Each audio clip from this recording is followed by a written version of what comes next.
The expensive sports car growled to a halt outside Jack Wilson's modest garage, its engine making an unusual rattling sound that cut through the quiet afternoon air of Millfield.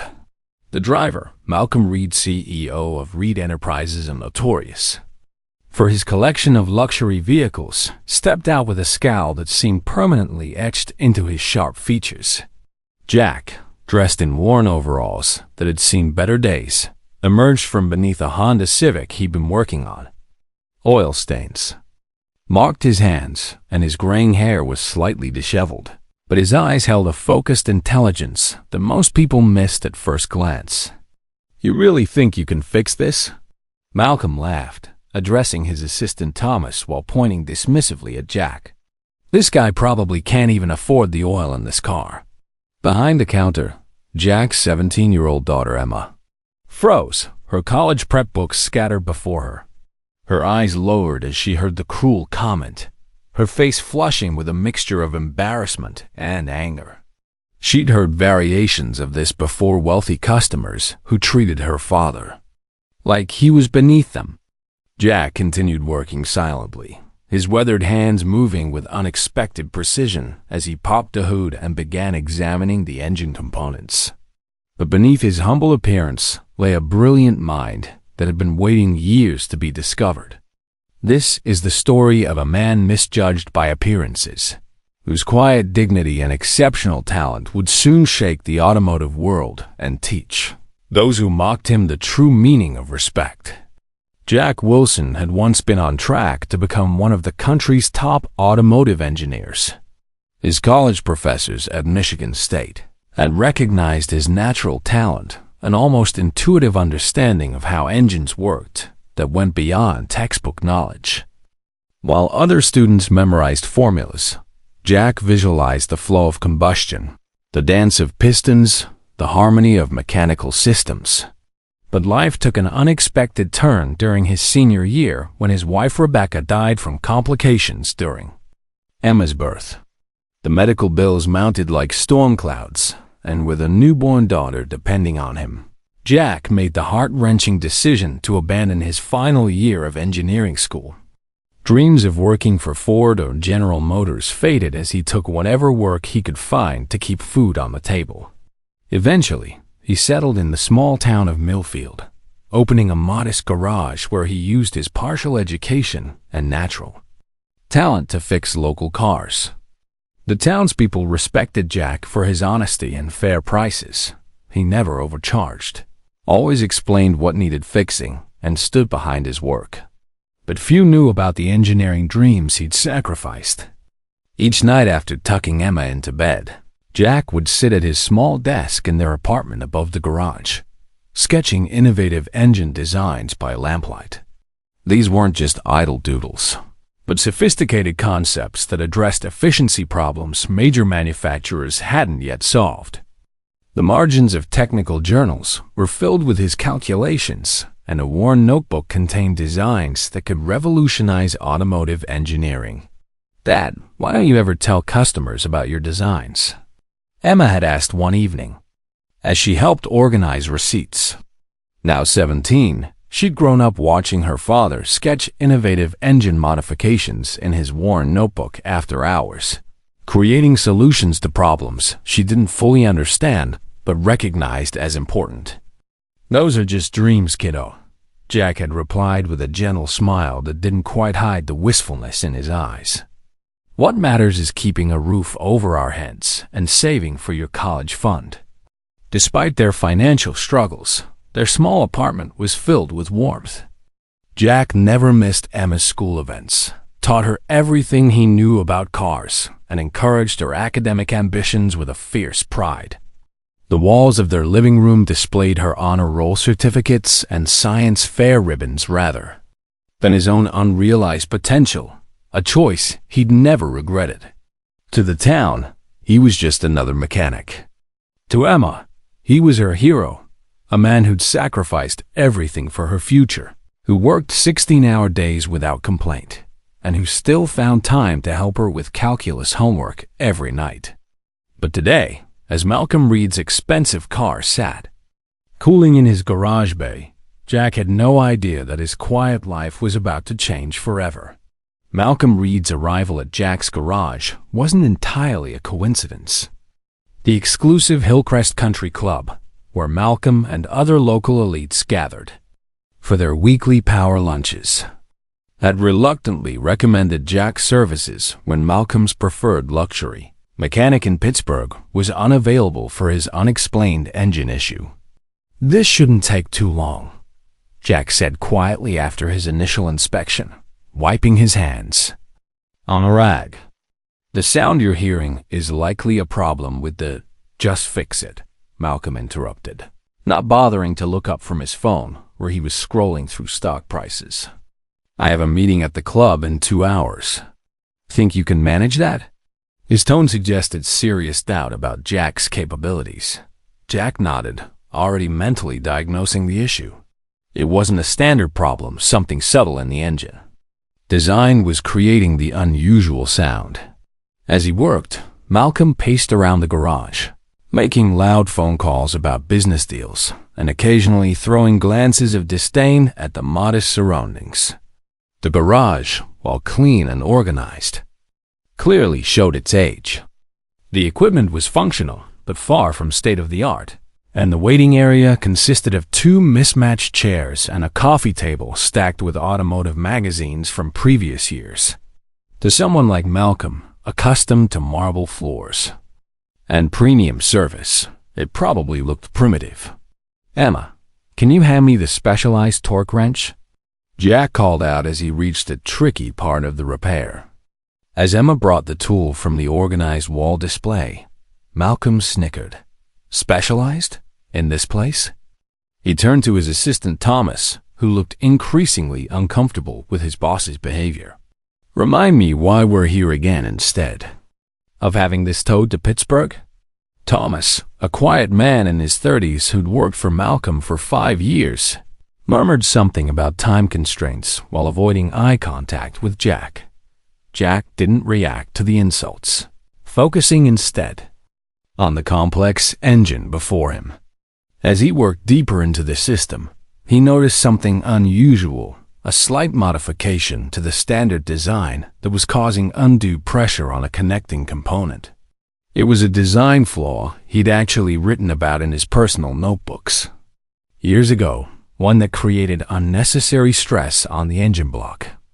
"Mr. Reed," Jack ventured, straightening up from the engine bay, "I think I found the issue. There's a design element in this particular model that creates unnecessary strain on—" "Oh, now you're an automotive engineer?" Malcolm laughed, looking around the garage performatively for the benefit of his assistant. "Where's your engineering degree? Hanging between the air fresheners and the calendar from 2019? Emma's face flushed with anger behind the counter, her hands clenching into fists. She'd watched her father endure condescending customers before, but something about Malcolm's cruelty felt particularly sharp. This wasn't just dismissive, it was deliberately humiliating.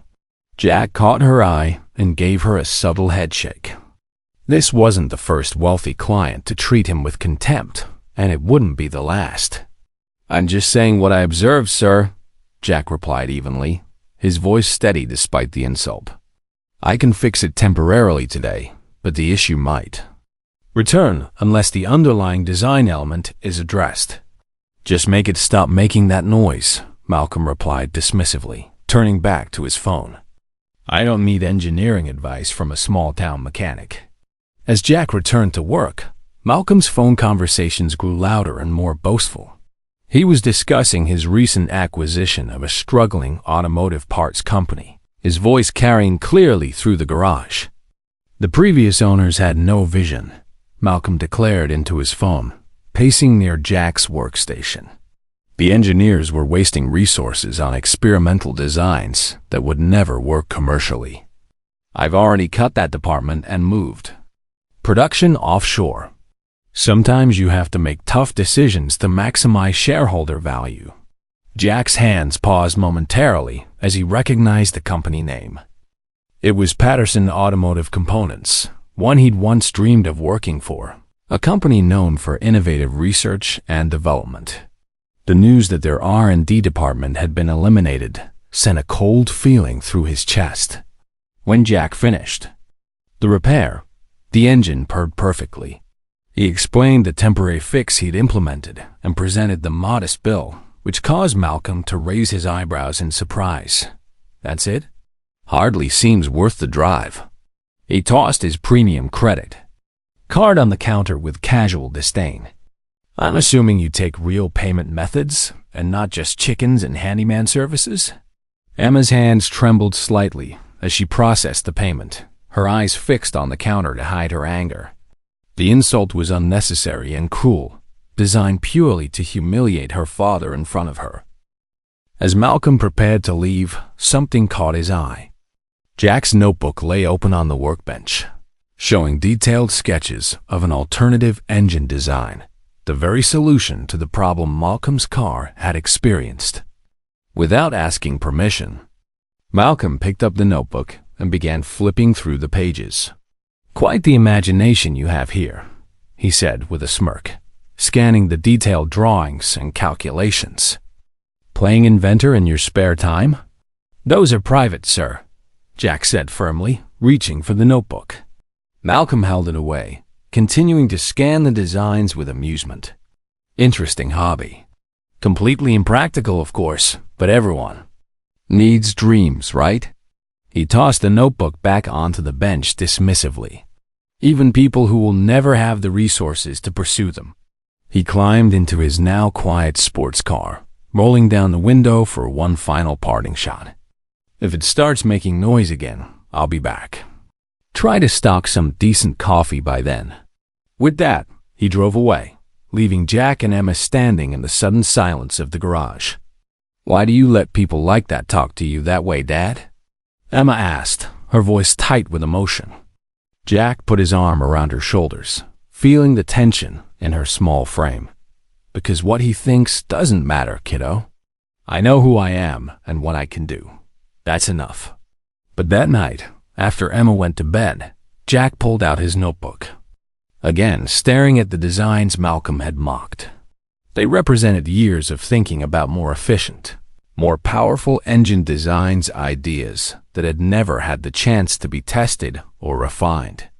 With a heavy sigh, he closed the book and placed it on his bedside table, returning to the reality of bills that needed to be paid and a daughter whose college dreams depended on his steady income. He had no idea that Malcolm's casual cruelty was about to change both their lives forever.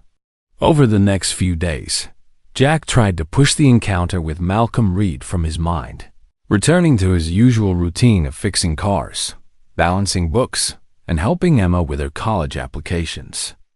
Malcolm's disdainful comments had become just another unpleasant memory in a life that had seen its share of hardships.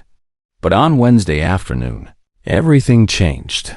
Mrs. Peterson had brought in her ancient sedan for its regular oil change, and Emma was handling the paperwork when she glanced up at the small television mounted in the corner of the waiting area. The local news was running a business segment, and suddenly her jaw dropped. "Dad," she called urgently, her voice cracking with shock. "Dad, you need to see this right now." Jack emerged from under a car, wiping his hands on a rag, and looked. At the screen, there was Malcolm Reed at some corporate event. But what made Jack's blood run cold was what Malcolm was holding his notebook, open to one of his most detailed engine designs. And here's an example of the kind of impractical thinking that plagues small businesses. Malcolm was saying to an interviewer with a condescending laugh, a local mechanic who thinks he's reinventing the combustion engine. The camera zoomed in on Jack's detailed sketches, his private work displayed for public mockery. "He posted it on social media too," Emma said, her fingers flying across her phone screen. "Look, he's making fun of you to thousands of his followers."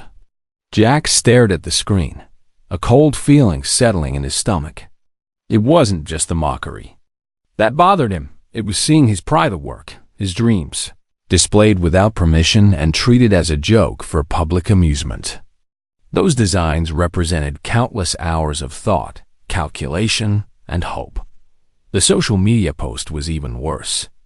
Malcolm had taken a photo of the notebook in Jack's garage with the caption, "Local mechanic thinks he's Enzo Ferrari. Stick 2. Oil changes, buddy. Hashtag small town dreams, #reality." The post had already been shared hundreds of times, with comments ranging from laughing emojis to more serious discussions about people who don't know their place. Jack felt exposed, humiliated in a way that cut deeper than Malcolm's in-person insults. "This isn't right, Dad," Emma said, her voice shaking with anger. "You had no right to take pictures of your work and post them online. Can't we do something about this?" "It doesn't matter," Jack said finally, though his voice lacked conviction. "Let's just finish Mrs. Peterson's car." But it did matter. Over the next day, Jack noticed people in town looking at him differently. Some with pity, others with the kind of embarrassed discomfort that comes when someone you know becomes the subject of public ridicule. The local barber mentioned seeing that post about Jack with a sympathetic shake of his head. The grocery store clerk avoided eye contact. Emma was facing it at school too. Her best friend Jenny mentioned that her dad, who worked in marketing, had seen the post and felt bad for them. Even Emma's chemistry teacher, Mr. Rodriguez, who had always respected her family, seemed to treat her with a kind of careful kindness that suggested he'd seen the viral mockery. The worst part was the doubt it created. Jack found himself staring at his designs with new uncertainty. Were they really as naive and impractical as Malcolm suggested? Had he been fooling himself all these years about his understanding of automotive engineering? Then, on Friday morning, something unexpected happened. Jack arrived early to open the garage, as was his habit, but as he unlocked the front door, he noticed a sleek black car parked alongside the building. Not Malcolm's sports car, but something even more exclusive, a vehicle Jack recognized immediately as a prototype from Ferrari's testing division, with temporary manufacturer plates and the kind of aerodynamic modifications that suggested serious performance engineering.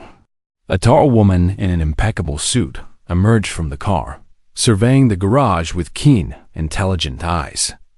Everything about her, from her precise movements to the way she assessed the building, suggested someone accustomed to making important decisions. "Are you Jack Wilson?" she asked, her voice carrying a slight Italian accent that immediately commanded attention. "Yes, ma'am," Jack replied, instinctively wiping his hands clean on a shop rag. "How can I help you?" "My name is Dr. Alessandra Rossi, head of engineering at Ferrari," she said, extending her hand with a firm, professional grip. "I'd like to discuss your engine design innovations." Jack stood motionless, confusion evident on his face. This had to be some kind of mistake, or worse, another setup for public humiliation. "I'm sorry, but there must be some mistake," he said carefully. "I'm just a mechanic." Dr. Rossi smiled, a knowing expression that suggested she'd heard similar statements before. "We both know that's not entirely true, Mr. Wilson. May we speak inside?" Still bewildered, Jack led her into the garage office, just as Emma arrived for her part-time work before school. She froze in the doorway when she saw the Ferrari parked outside, her backpack sliding off her shoulder. "Your daughter?" Dr. Rossi asked as Emma entered, clearly trying to process what was happening. "Yes, this is Emma," Jack confirmed, his voice uncertain. "Emma, this is Dr. Rossi from Ferrari," Emma repeated, her eyes widening as she looked between the elegant woman and her father. "The Ferrari?" Dr. Rossi nodded, then turned back to Jack with a serious expression. "Mr. Wilson, I'll be direct. Yesterday, one of our junior engineers was scrolling through social media when he came across a post by Malcolm Reed." She pulled out her tablet, showing Jack the familiar image of his mock designs. Our engineer noticed something extraordinary. In the background of his photo, we enhanced the image and were quite impressed. These designs address problems we've been working on for years. Emma's eyes lit up with pride and vindication. Those are my dad's engine designs. He's been working on them forever. I can see that, Dr. Rossi replied, her respect evident.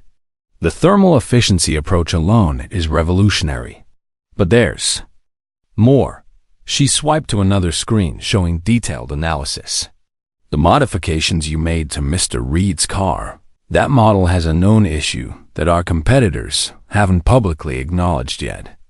You diagnosed and temporarily fixed it in under 2 hours without access to proprietary information. Jack struggled to process what was happening. Those designs that Malcolm had ridiculed, that had been shared online as a joke, were being praised by one of the world's leading automotive engineers. Those designs were just theoretical, he said quietly. I never had the resources to test them. We do, Dr. Rossi replied simply.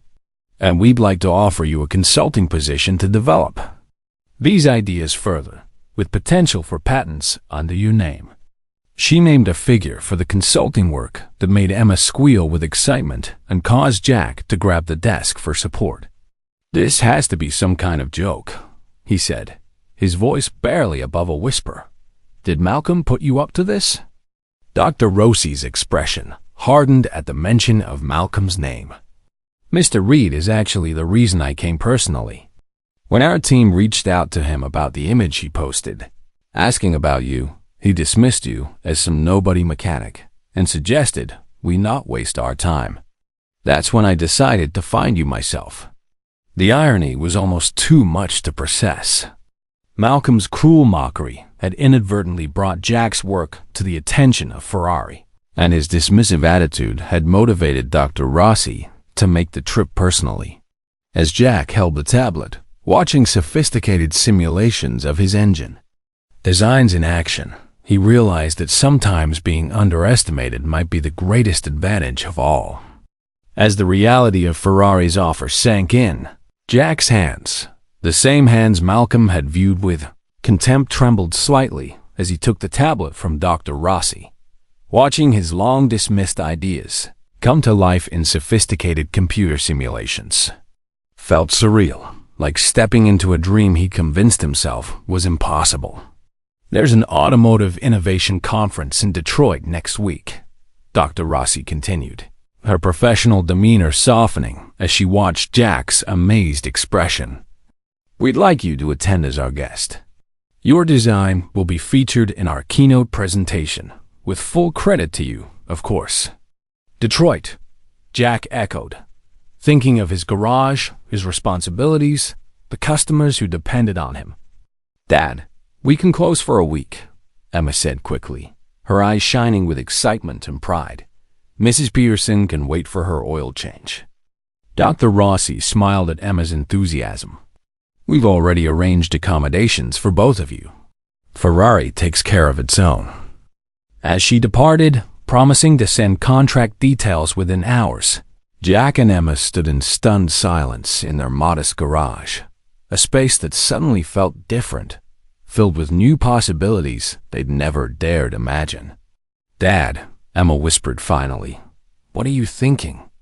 Jack looked at the worn notebook that had just changed their lives, then at his daughter whose college dreams were suddenly not just possible, but assured.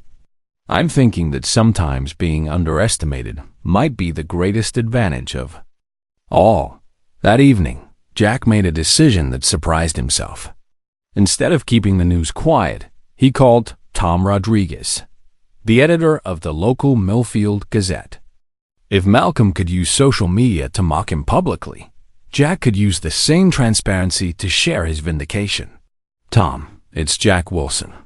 I have a story you might find interesting. The next morning, the Millfield Gazette's front page featured the headline, Local Mechanics Designs Catch Ferrari's Attention. The article detailed Jack's engineering background, the years of innovative work done in his garage, and Ferrari's offer, all presented with the respect and dignity that Malcolm's post had lacked. The story was picked up by regional papers, then automotive blogs, then national news outlets. By afternoon, Jack's phone was ringing constantly with interview requests, engineering firms asking about his availability, and longtime customers calling to congratulate him. But the most satisfying call came from his old college professor, Dr. Williams from Michigan State. "Jack, I always wondered what happened to you," the elderly professor said. "I still remember your senior project proposal, those thermal efficiency calculations were brilliant. I'm not surprised Ferrari noticed your work." "I never finished school, Professor," Jack reminded him. "Education comes in many forms, son. You've been conducting advanced research for 17 years in that garage. Some of my PhD students couldn't design what you've created." That validation from his old mentor meant more than any corporate offer could. Meanwhile, word of the story reached Malcolm Reed in an unexpected way. His assistant Thomas brought him the Gazette article during their morning meeting, his expression carefully neutral. "Sir, I thought you should see this," Thomas said, placing the newspaper on Malcolm's mahogany desk. Malcolm read the headline and felt his stomach drop. This couldn't be the same mechanic, the same man he'd mocked just days ago. But there was the photo. Jack Wilson standing beside his garage, holding the notebook Malcolm had dismissed as fantasies. "This is impossible," Malcolm muttered, reading about Ferrari's offer with growing alarm. "He's a small-town mechanic with no credentials." "Actually, sir," Thomas said quietly, "I did some research after you posted that photo. Mr. Wilson was a top engineering student at Michigan State before he left school. His professors still speak highly of his potential." Malcolm looked up sharply. "You knew this and didn't tell me?" "You said he was just some nobody not worth our time," Thomas replied, his tone carefully respectful but pointed. "I assumed you weren't interested in his background." The implications began hitting Malcolm like a series of body blows. His social media post, meant to mock a local mechanic, had inadvertently showcased genuine innovation to the world. Ferrari, one of the most prestigious names in automotive engineering, had validated everything Malcolm had ridiculed. Worse, his dismissive response to Ferrari's inquiries had made him look foolish to an industry leader. In the high-stakes world of automotive manufacturing, reputation was everything, and Malcolm was beginning to realize he'd damaged his own. "Get me Ferrari's contact information," he told Thomas. "I need to do damage control." But when Thomas called Ferrari's offices, Dr. Rossi's assistant was politely clear. Dr. Rossi was focused on her work with Mr. Wilson and wasn't taking calls about the matter. Malcolm's lunch at the Hillcrest Country Club that day was particularly uncomfortable. Several members had seen the news coverage and were asking pointed questions about how Malcolm had discovered such talent. Unable to admit he'd actually mocked Jack's work, Malcolm found himself taking undeserved credit while privately seething. "Quite impressive that you recognized his potential," said Richard Hartwell, a fellow club member who owned several automotive dealerships. "I'd love to meet this Jack Wilson. Think you could arrange an introduction?" Malcolm forced a smile, feeling trapped by his own deception. "I'll see what I can do." But Jack was no longer taking Malcolm's calls. When Malcolm tried reaching the garage, Emma answered with professional politeness. "I'm sorry, Mr. Reed, but my father is preparing for the Detroit conference. He's not available for non-emergency repairs right now." The dismissal was polite but absolute, delivered by the teenager Malcolm had ignored during his previous visit. The power dynamic had shifted completely. That evening, Malcolm found himself driving past Jack's garage, seeing it with new eyes.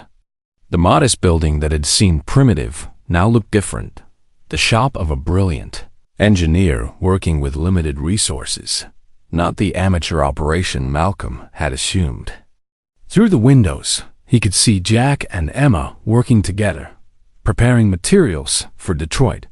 Father and daughter moved with purpose and excitement. Their small world suddenly expanded by possibilities Malcolm's cruelty had inadvertently created. For the first time in years, Malcolm Reed felt the uncomfortable sensation of being wrong, not just mistaken, but fundamentally, embarrassingly wrong about something important. And worse, his public mockery meant there would be no quiet way to correct his error. The man he'd dismissed as a nobody was about to be celebrated by Ferrari at one of the industry's most prestigious conferences, while Malcolm faced the growing realization that his hasty business decisions and arrogant assumptions were about to have consequences he'd never anticipated. The Detroit Convention Center hummed with activity as the International Automotive Innovation Conference entered its second day. Jack, dressed in a new suit that still felt foreign against his skin, sat in the front row beside Emma, who couldn't stop taking photos of everything around them. The conference was a gathering of the industry's most influential minds, engineers from major manufacturers, startup founders with revolutionary ideas, investors looking for the next breakthrough.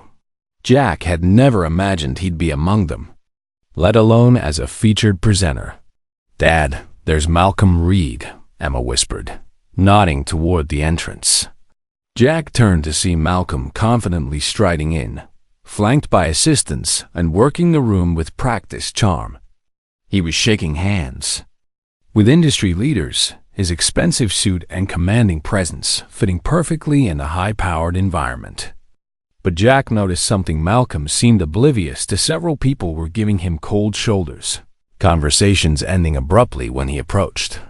Word traveled fast in the tight-knit automotive engineering community, and Malcolm's treatment of Jack hadn't gone unnoticed. "Don't worry about him," Jack told Emma, though his own stomach tightened despite Dr. Rossi's assurances. Part of him still feared this was all an elaborate mistake. The Ferrari presentation was scheduled as the day's highlight. As attendees took their seats, Dr. Rossi approached Jack with a confident smile.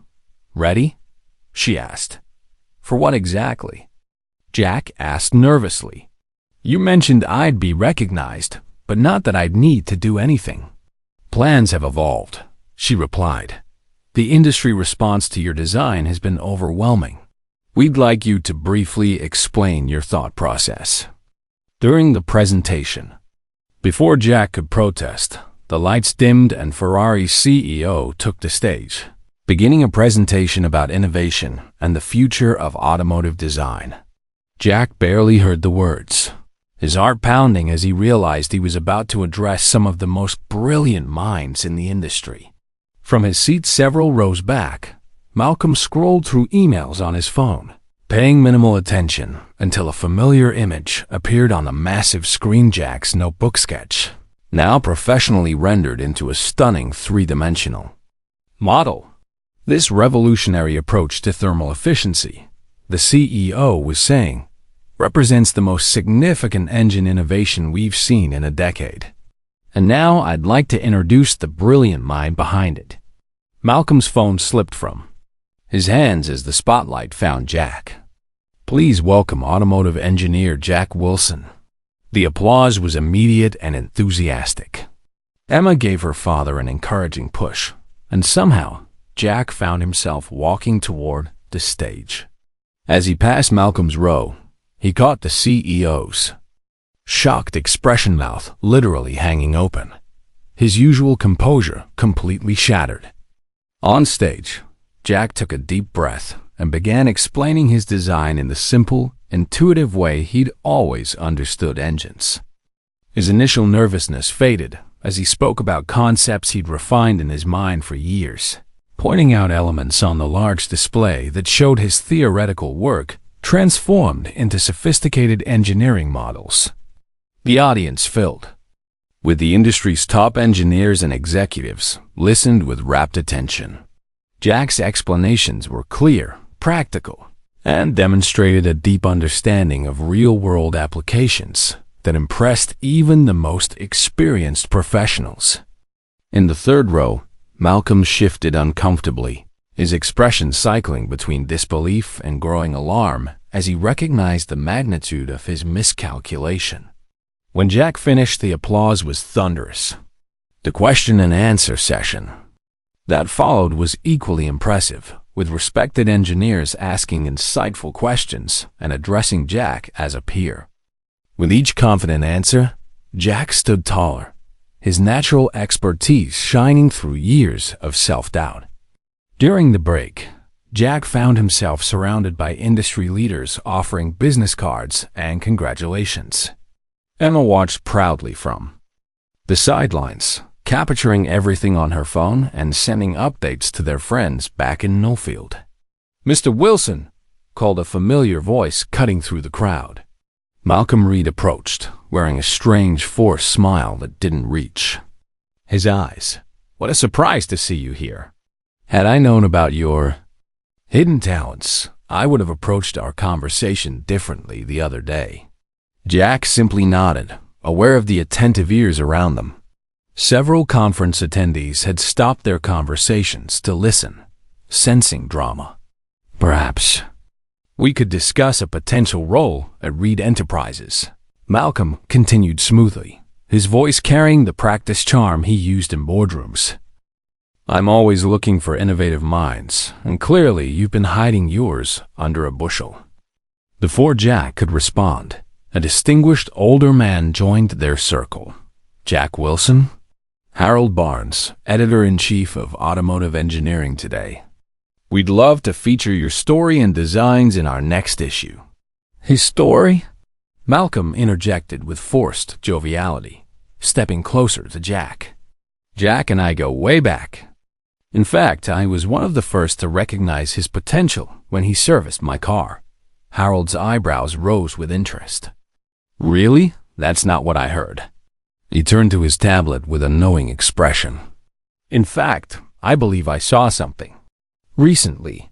He pulled up Malcolm's social media post, a mocking photo of Jack's notebook with the caption, "Local mechanic thinks he's Enzo Ferrari. Stick to oil changes, buddy." The group fell silent, the tension thick enough to cut. Several other conference attendees had gathered, sensing a confrontation brewing. Malcolm's face reddened as he realized he'd been caught in his lie. "That was just a bit of fun between friends," he attempted weakly, placing a hand on Jack's shoulder. Jack gently but firmly removed the hand. "We're not friends, Mr. Reed. You were a customer who made it very clear what you thought of me." Dr. Rossi, who had been watching the exchange with keen interest, stepped forward. "Mr. Reed, I believe Ferrari sent your office several inquiries about Mr. Wilson after you posted that image. Your assistant informed us that he was just some nobody not worth our time." Malcolm's assistant Thomas, standing nearby, suddenly became intensely interested in his shoes. "There's been a misunderstanding," Malcolm insisted, his confident facade cracking visibly. "Thomas must have acted without my knowledge." "Actually, sir," Thomas said quietly, his voice barely audible, "I have the email records of your exact instructions." The crowd around them had grown larger, with more industry professionals witnessing Malcolm's discomfort. Someone in the back was discreetly filming with their phone, and the video would later go viral on LinkedIn and Twitter. Harold Barnes smiled thinly, scenting a bigger story. "This gets more interesting by the minute, Mr. Wilson. I'd love to hear more about how your designs were discovered despite Mr. Reed's assessment of your abilities." Jack, who had remained calm throughout the exchange, finally spoke. His voice was measured, professional, carrying the quiet authority of someone who had been underestimated his entire life. "I think there's a larger story here than just me or Mr. Reed. It's about how expertise and innovation can come from unexpected places when given the chance." His measured response earned approving nods from the gathered professionals, several of whom began taking notes. "In fact," Jack continued, addressing the group rather than Malcolm directly, "I've been thinking about how many other mechanics, technicians, and self-taught experts might have valuable insights that never reach the right ears because they don't have the right credentials or connections." Dr. Rossi nodded enthusiastically. "This is precisely why Ferrari is launching a new innovation scouting initiative, with Mr. Wilson's discovery as our inspiration. Malcolm, realizing he was losing control of the narrative, made one last desperate attempt. "Jack, perhaps we could discuss this privately. I think there's a mutually beneficial arrangement." "I don't think so, Mr. Reed," Jack interrupted politely but firmly.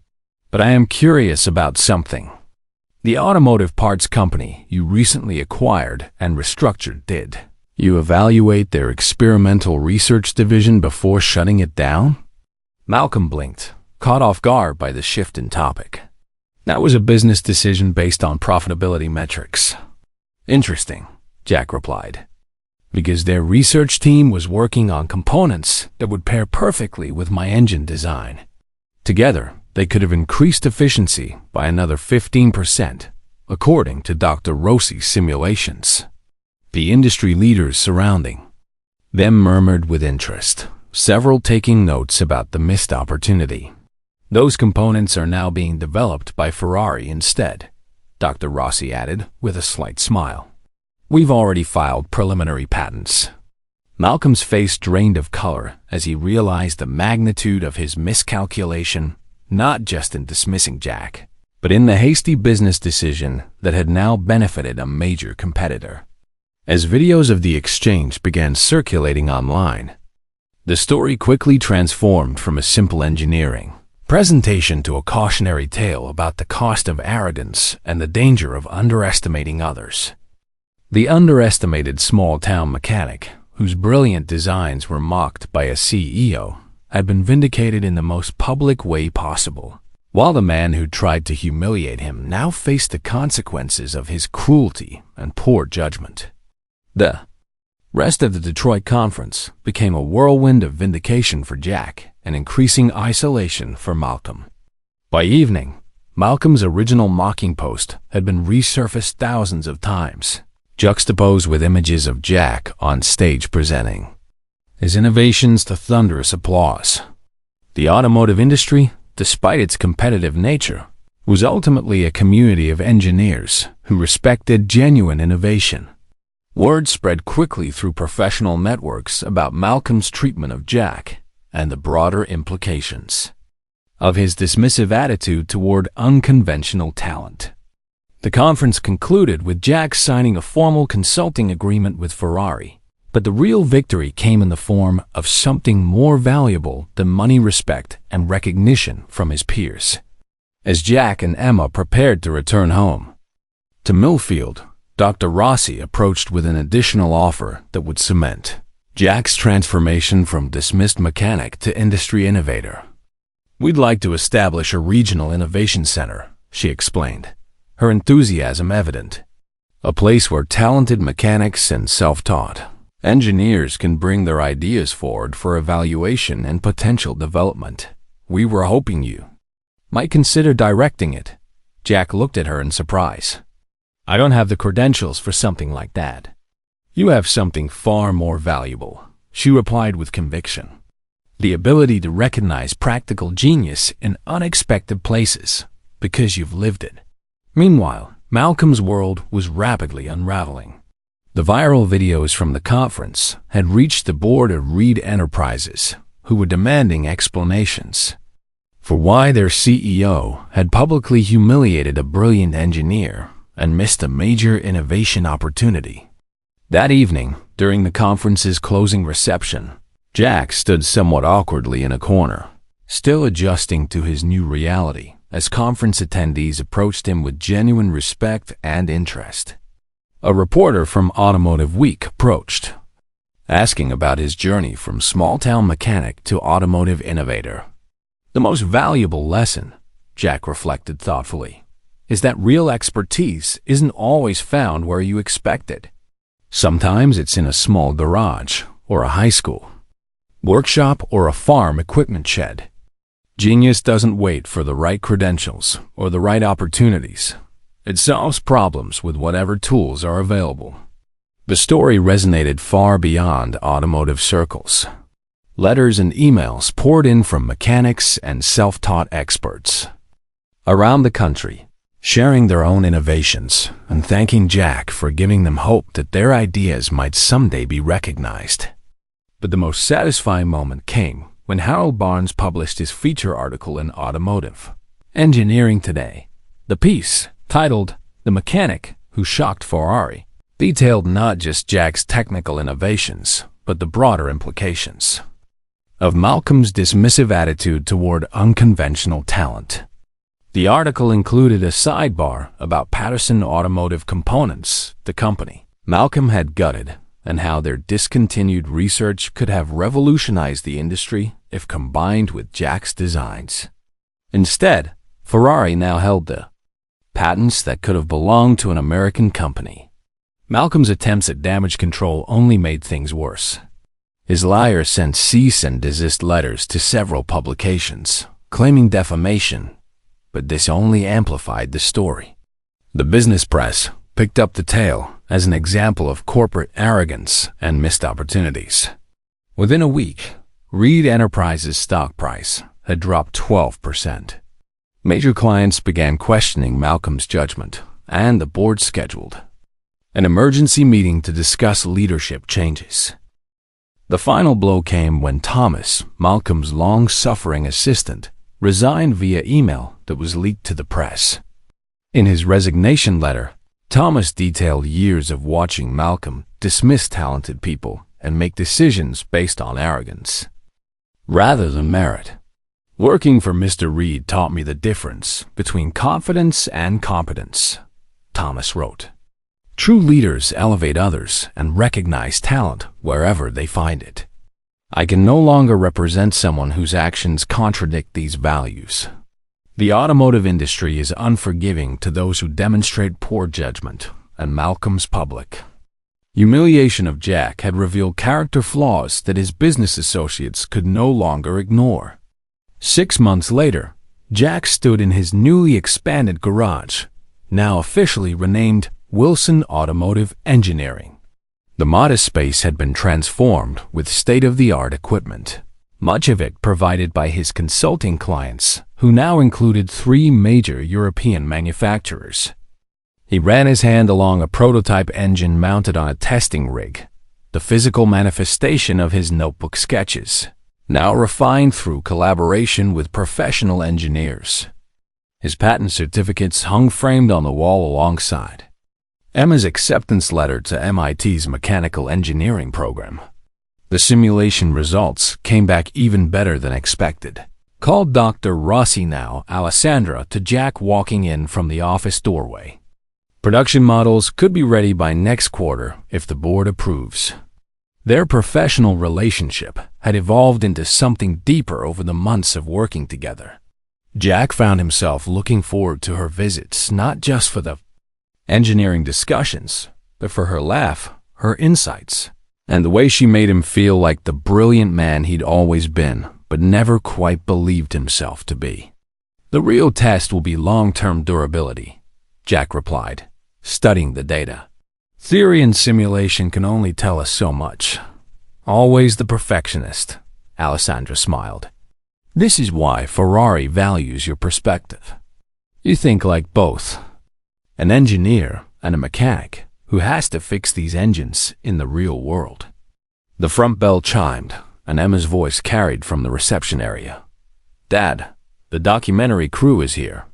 Automotive Engineering Today's film crew filed in, equipment in hand. After the Detroit conference, Jack's story had resonated far beyond the automotive world, becoming a symbol of overlooked talent and second chances. "Mr. Wilson, where would you like to start?" asked the producer. Jack gestured around the garage, where it all began with fixing cars and solving problems. As the crew set up, Jack noticed Emma deep in conversation with their young sound engineer, a recent MIT graduate named David. He'd seen that expression before, the same animation, in her features that appeared when she discussed engineering concepts that excited her. The young man was listening intently, clearly captivated both by her intelligence and her passion. The documentary interview covered Jack's journey comprehensively, his interrupted education, years as a small-town mechanic, and the unexpected turn of events that brought his innovations to light. When they asked about Malcolm Reed, Jack chose his words carefully.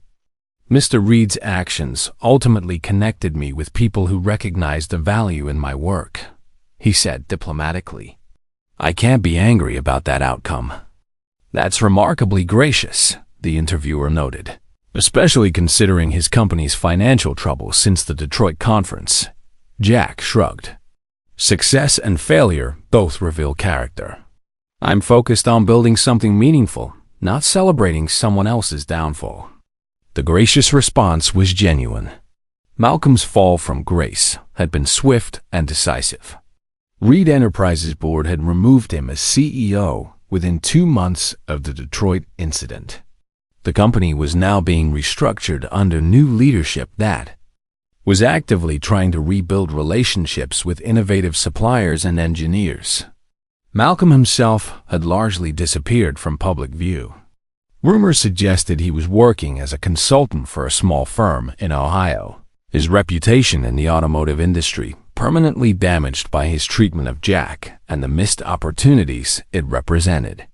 After the crew packed up, Alessandra lingered, reviewing project timelines with Jack. As they worked, she casually mentioned something that made Jack's heart skip. I've been offered a position to head Ferrari's new North American research division, she said, not looking up from the blueprints. That's fantastic, Jack replied, though he felt a sudden panic at the thought of her leaving. They couldn't choose anyone better. Where will you be based? That's actually something I wanted to discuss with you, she said, finally meeting his eyes. The board is considering several locations, including one just 30 minutes from here. Jack looked up from the technical drawings, meeting her gaze. Really? What would be the advantage of this area? Proximity to emerging talent, she said with a small smile that made his pulse quicken. And the opportunity to continue our collaboration more conveniently. The moment lingered between them, filled with unspoken possibilities that neither quite dared to voice yet. Their conversation was interrupted by Emma bursting into the workshop, her face glowing with excitement. Dad, I just got invited to present our joint project at the Student Engineering Symposium at MIT next month. She noticed Alessandra and grinned. Oh, hi, Dr. Rossi. Are you staying for dinner again? I'd like that very much, Alessandra replied, exchanging a warm glance with Jack that spoke of growing feelings both were beginning to acknowledge. That evening, after dinner and after Alessandra had left with promises to return soon, Jack drove to the small cemetery on the edge of town. He hadn't visited Rebecca's grave in months, but today felt different, like a moment requiring reflection and gratitude. He placed fresh flowers beside the headstone, white roses that had been her favorite. I wish you could see Emma now, Rebecca, he said quietly, his voice carrying across the peaceful cemetery. She's going to MIT in the fall. Everything we dreamed for her is coming true. He paused, running his fingers along the cool stone. And I'm finally doing what you always believed I could do. Remember those designs you used to encourage me to submit to manufacturers? Turns out you were right all along. The evening breeze rustled the flowers, and Jack felt a peace he hadn't experienced in years. Rebecca would have loved seeing their daughter's success, and she would have encouraged him to open his heart to the possibility of love again. The following Monday, Jack pulled up to Millfield High School, where he'd been invited to speak to the engineering club. The same teenagers who had once known him only as Emma's dad who fixes cars now looked at him with genuine respect and curiosity. I'm not here to tell you that every dream comes true, he began, addressing the eager faces before him, or that if you just believe in yourself, success will magically appear. The students leaned forward, expecting the usual motivational platitudes, but getting something more honest instead. What I can tell you is that expertise and knowledge are valuable no matter where they come from. Your ideas matter, even when the world isn't ready to hear them yet. One student, a girl with grease-stained hands who reminded him of Emma at that age, raised her hand. Did you ever think about giving up on your designs? Jack considered the question carefully. Every single day. But I kept drawing them anyway. Not because I thought they'd make me famous or rich, but because solving those problems gave me purpose. That's the real secret, find work that feels meaningful, even when no one's watching or applauding.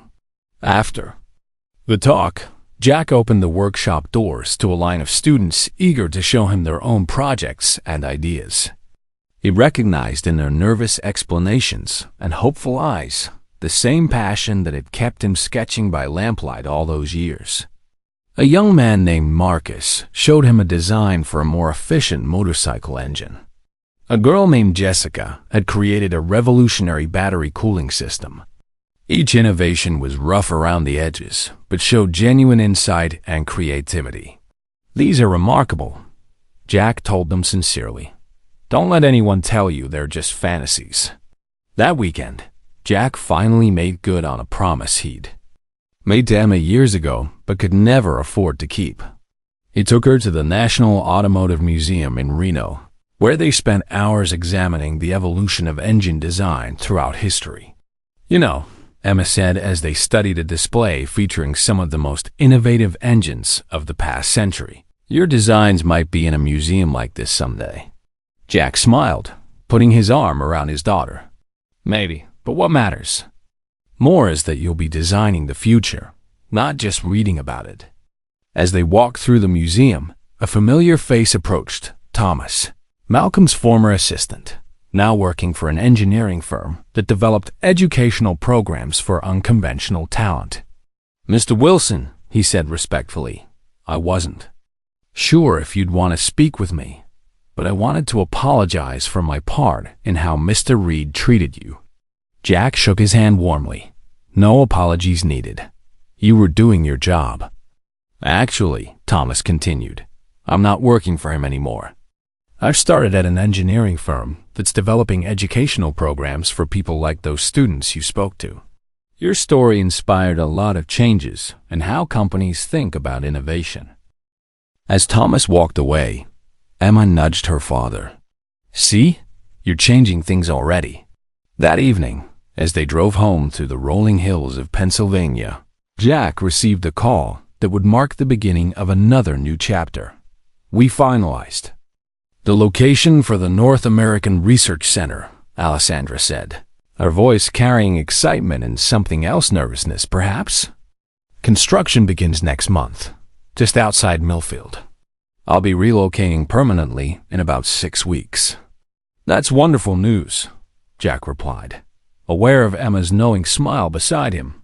The area will benefit tremendously from having Ferrari's presence. I was hoping we might discuss it further, Alessandra continued, her professional tone giving way to something more personal. Perhaps over dinner? Just the two of us this time.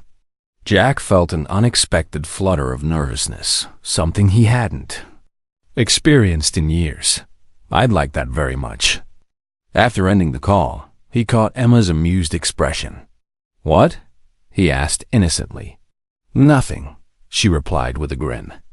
Just wondering if Ferrari's brilliant engineering director will figure out she's been looking at you like that for months now. Jack laughed, surprised at how light his heart felt. Tomorrow he would return to the garage, to engines that needed fixing and innovations that needed refining. But for the first time in nearly 18 years, he was beginning to see a future beyond work and responsibility, one where his own happiness might also have a place. As they pulled into their driveway, the setting sun cast a golden glow over the expanded garage that now housed both his past struggles and his bright future. Jack paused for a moment, taking in the sight of what his life had become. The modest building where Malcolm Reed had once mocked his dreams now buzzed with activity from engineers and consultants who sought his expertise. The notebook that had been ridiculed on social media was now the foundation for patents that would revolutionize automotive efficiency.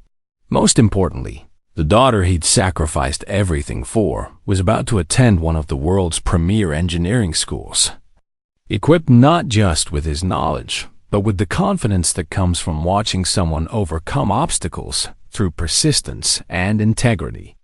"Dad," Emma asked, interrupting his reflection, "everything okay?" Jack nodded, smiling at his daughter, who had grown from a scared teenager hiding behind the counter into a confident young woman ready to change the world. "Everything's perfect, kiddo." And for the first time in his adult life, Jack Wilson truly meant it. The man who had been dismissed as just a mechanic had proven that brilliance comes in many forms. That respect must be earned through character rather than demanded through position. And that sometimes the most profound changes begin in the humblest places. Malcolm Reed's cruelty had inadvertently given Jack the platform to show the world what he was capable of.